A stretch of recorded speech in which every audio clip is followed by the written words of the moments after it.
Hi everybody, it's Galactic Man Larry here again with another McFarlane Toys action figure review, and today we have in front of us from the Netflix series The Witcher, Ciri, from the second season of the show. I don't know if this gonna continue or is it cancelled. I don't know. I just watched the 2 seasons. I actually enjoyed it. I didn't play the games. I have no idea. I didn't read the books or whatever there is out there. I did enjoy this character. I enjoyed the Geralt character. You have a nice picture of the figure. I wish the face was better. I mean, even closer to the actress than it is. I think it's the lack of paint. It just has the eyes, the eyebrows, the lips, but no like shading, no rouge, nothing. Anyway, Ciri, legal stuff. Let's take her out of the packaging and see how good she actually is. And there you have her, Ciri, out of the packaging and equipped with both swords she comes with, and that's all she comes with. Of course, she comes with one of these black little stands, of course. And I am liking the figure.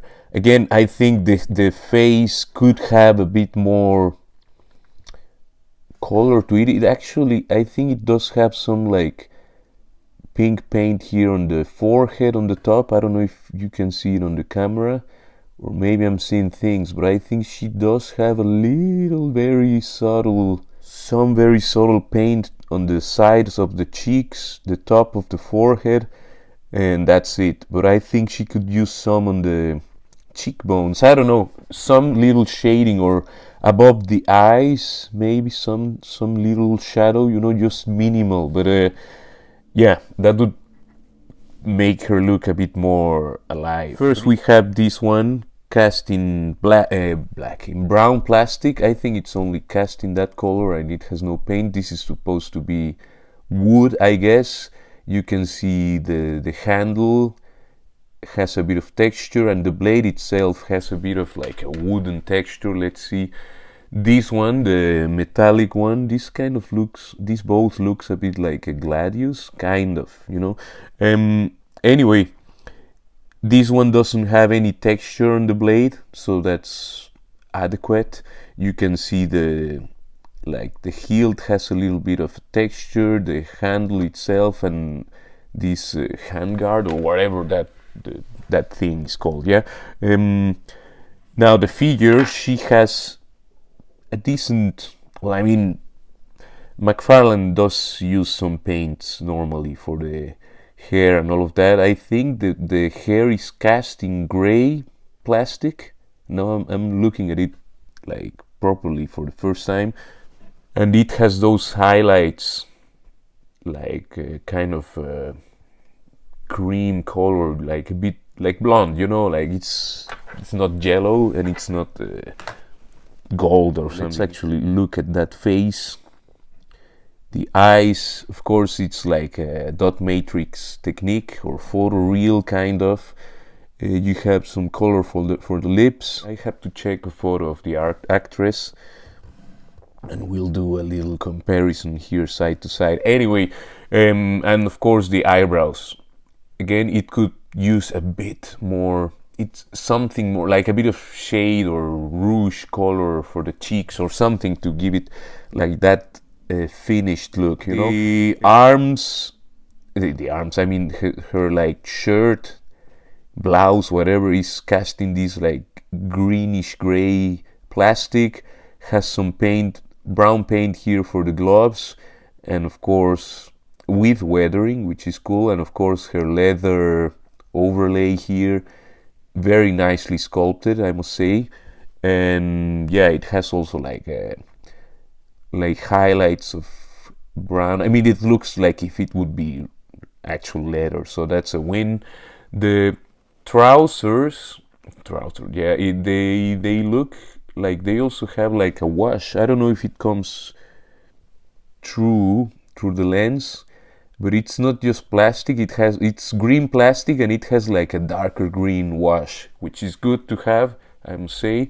And again, this like her boots are more like the vest. The gloves are different.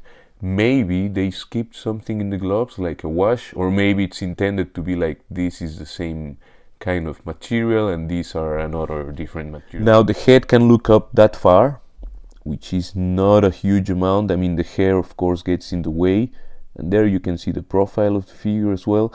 She can look down just a little bit, or almost like she can mostly just like look slightly below straight, you know.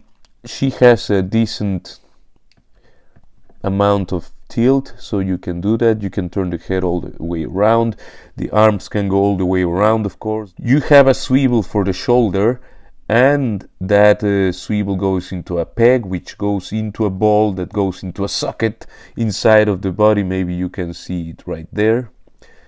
And it's floating around, so you have, it's not like a real butterfly, but it's a ball peg actually, so you just have a bit of it can play a little bit inside of that cavity, but it won't be enough, I guess, to do like proper cross action. But the way her arms are sculpted, it suggests very strongly that you just cross the arm, and as you can, I'm already giving ideas here. She has a bicep cut, of course, I mean not of course, but it's there.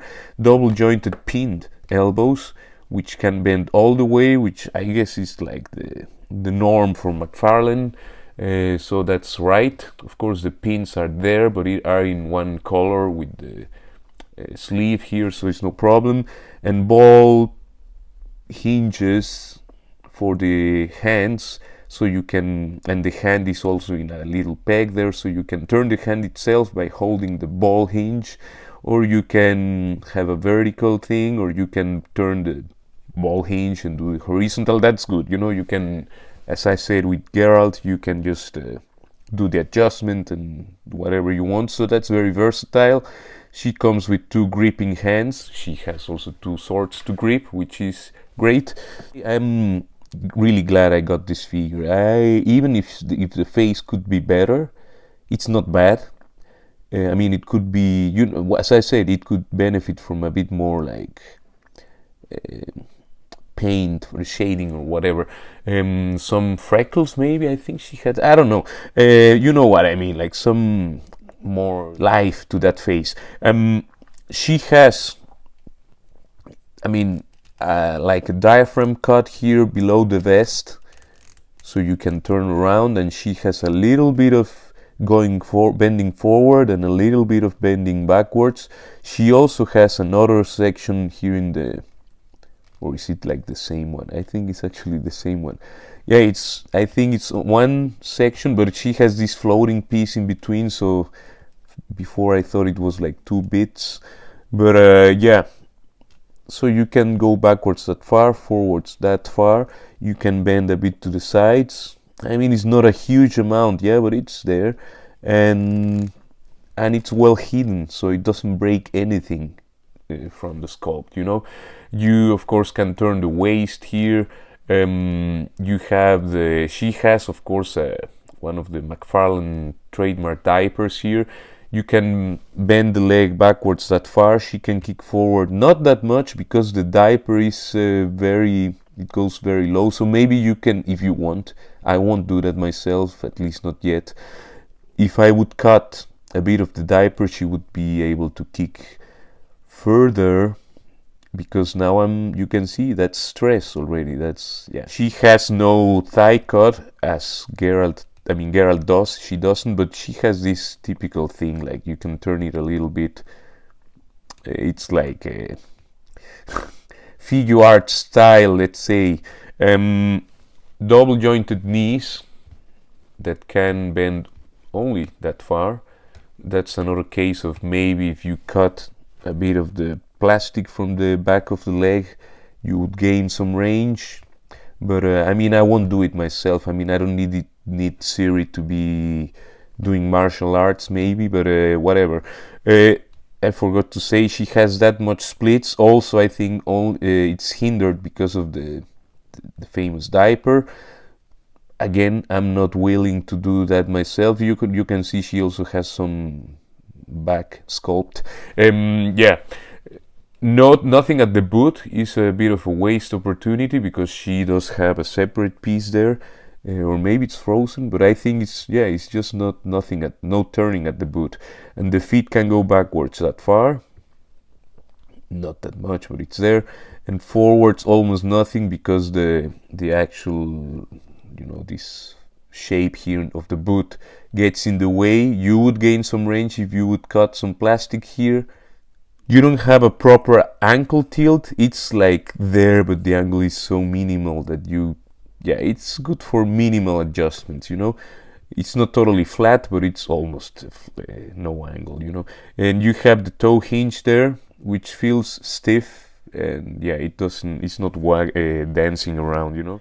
And there you have the McFarlane Toys Netflix Ciri next to the Masterverse 40th Anniversary He-Man, the Revelations Evelyn, MCU Moon Knight, and the Black Series Wicked. And next to the Marvel Legends Death's Head 2, Deathstroke from DC Multiverse, Mortal Kombat Spawn, and Geralt of Rivia from the same series. And that's it for this review. I think this figure here, I really like it. Again, could use a bit more paint on the face, a little bit, in my opinion at least, but I really like it otherwise. And it's I'm glad that I actually got her, and I can recommend, if you enjoyed that series so far. I don't know how it's going forward, if at all, I have no idea, but you should get her, I guess. I actually got this one imported from the States, but it was in a shop through eBay. I got her like for $16 or something. I feel like that wasn't bad, because here in Germany it was unavailable, or like for 40 euros I was like, no thank you. Anyway, please leave a like, share, subscribe, comment, and all of that good stuff. Take care, and I will see you in the next one. Ciao, ciao, ciao.